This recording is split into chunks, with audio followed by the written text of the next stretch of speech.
हरे कृष्णा। इस वीडियो में आपको माघ मास के बारे में बताया जाएगा। इस वीडियो को अंत तक ज़रूर सुने, क्योंकि इस वीडियो में जो बताया जाएगा माघ मास में जो आपने करना है, नहीं करना है, किस प्रकार से स्नान करना है और माघ मास के प्रथम महात्म्य का भी वर्णन इसमें किया जाएगा।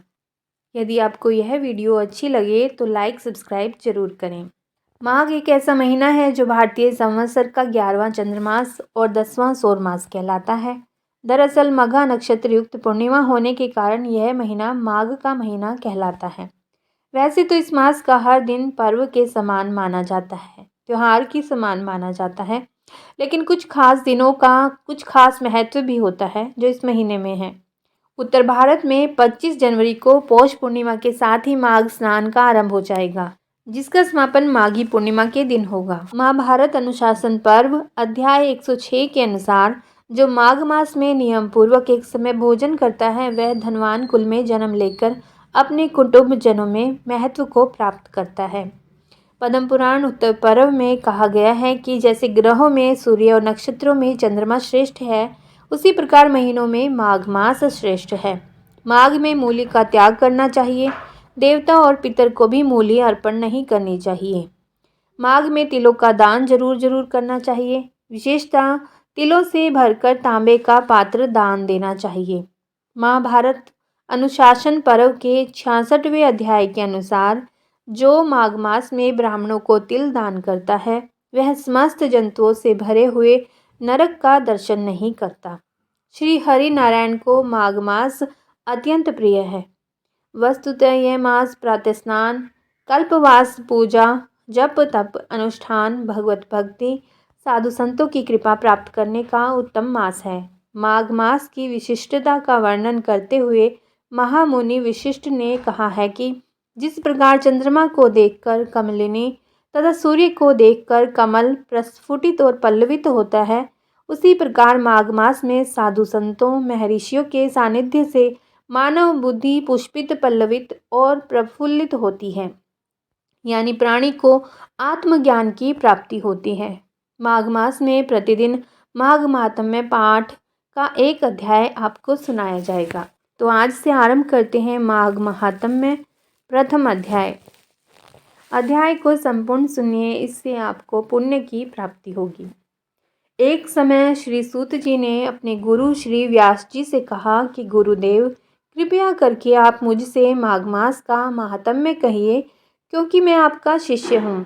व्यास जी कहने लगे कि रघुवंश के राजा दिलीप एक समय यज्ञ के स्नान के बाद पैरों में जूते और सुंदर वस्त्र पहनकर शिकार की सामग्री से युक्त कवच और शोभायमान आभूषण पहने हुए अपने सिपाहियों से घिरे हुए जंगल में शिकार खेलने के लिए अपनी नगरी से बाहर निकले। उनके सिपाही जंगल में शिकार के लिए मृग, व्याघ्र, सिंह आदि जंतुओं की तलाश में इधर उधर फिरने लगे। उस वन में वनस्थली अत्यंत शोभा को प्राप्त हो रही थी। कहीं कहीं मृगों के झुंड फिरते थे, कहीं गीदड़ अपना भयंकर शब्द कर रहे थे, कहीं गैंडों का समूह हाथियों के समान फिर रहा था, कहीं वृक्षों के कोटरों में बैठे हुए उल्लू अपना भयानक शब्द कर रहे थे, कहीं सिंगों के पदचिन्हों के साथ घायल मृगों के रक्त से भूमि लाल हो रही थी, कहीं दूध से भरी थनों वाली सुंदर भैंसें फिर रही थी, कहीं पर सुगंधित पुष्प, हरी भरी लताएं वन की शोभा को बढ़ा रही थी, कहीं बड़े बड़े पेड़ खड़े थे तो कहीं पर उनका पेड़ों पर बड़े बड़े अजगर और उनकी केंचुलियां भी पड़ी हुई थी। उसी समय राजा के सिपाहियों के बाजे की आवाज़ सुनकर एक मृग वन में से निकलकर भागने लगा और बड़ी बड़ी चौकड़ियां भरता हुआ आगे बढ़ा। राजा ने उसके पीछे अपना घोड़ा दौड़ाया, परंतु मृग पूरी शक्ति से भागने लगा। मृग कांटेदार वृक्षों के एक जंगल में घुसा और राजा ने भी उसके पीछे वन में प्रवेश किया, परंतु दूर जाकर मृग राजा की दृष्टि से ओझल होकर निकल गया। राजा निर्जन वन में अपने सैनिकों सहित प्यास के मारे अति दुखी हो गया। दोपहर के समय अधिक मार्ग चलने से सैनिक भी थक गए और घोड़े रुक गए। कुछ देर बाद राजा ने एक बड़ा भारी सुंदर सरोवर देखा, जिसके किनारों पर घने वृक्ष थे। इसका जल सज्जनों के हृदय के समान स्वच्छ और पवित्र था। सरोवर का जल लहरों से बड़ा सुंदर लगता था। जल में अनेक प्रकार के जल जंतु, मछलियां आदि स्वच्छंदता से इधर उधर फिर रही थी। दुष्टों के समान निर्दयी चित्त वाले मगरमच्छ भी थे। किसी किसी जगह लोभी के समान सिमाल भी पड़ी हुई थी। जैसे विपत्ति में पड़े हुए लोगों को दुखों को हरने वाले दानी पुरुष के समान यह सरोवर अपने जल से सबको सुखी करता था, जैसे मेघ चातक के दुख को हरता है। इस सरोवर को देखकर राजा की थकावट दूर हो गई। रात्रि को राजा ने वहीं विश्राम किया और सैनिक पहरा देने लगे और चारों तरफ फैल गए। रात के समय अंतिम समय में शूकरों के एक झुंड ने आकर सरोवर में पानी पिया और कमल के झुंड के पास आया। तब शिकारियों ने सावधान होकर शूकरों पर आक्रमण किया और उनको मारकर पृथ्वी पर गिरा दिया। उस समय सब शिकारी कोलाहल करते हुए बड़ी प्रसन्नता के साथ राजा के पास गए और राजा प्रभात हुआ देखकर उनके साथ ही अपनी नगरी की तरफ चल पड़ा, जिसका शरीर तपस्या और नियमों के कारण बिल्कुल सूख गया था। जो मृगछाला और वल्कल पहने हुए था और नख रोक तथा केश धारण किए हुए था, राजा ने ऐसे घोर तपस्वी को देखकर बड़े आश्चर्य से उसको प्रणाम किया और हाथ जोड़कर खड़ा हो गया।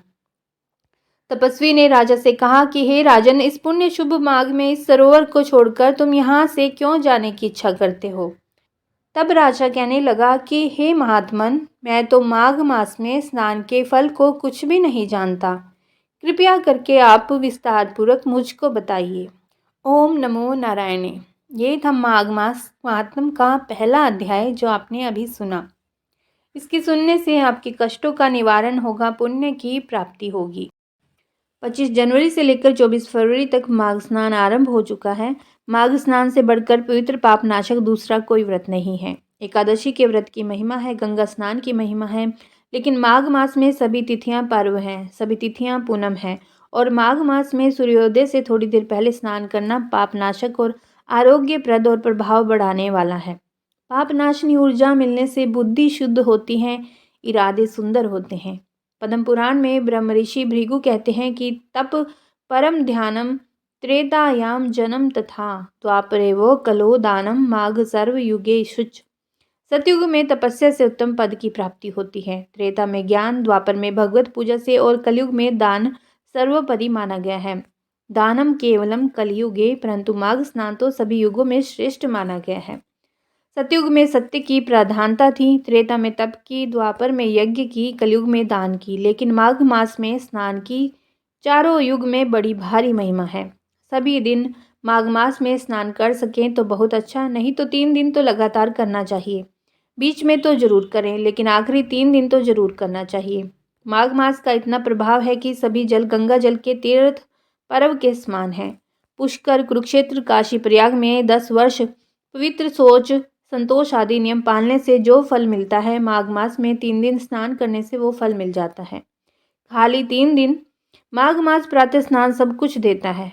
आयु, आरोग्य, रूप, बल, सौभाग्य, सदाचरण देता है। जिनके बच्चे सदाचरण से गिर गए हैं उनको भी पुचकार के इनाम देकर भी बच्चों को स्नान कराओ, तो बच्चों को समझाने से, मारने पीटने से या कुछ और करने से उतना नहीं सुधर सकते। घर से निकाल देने से भी इतना नहीं सुधरेंगे जितना माघ मास के स्नान से।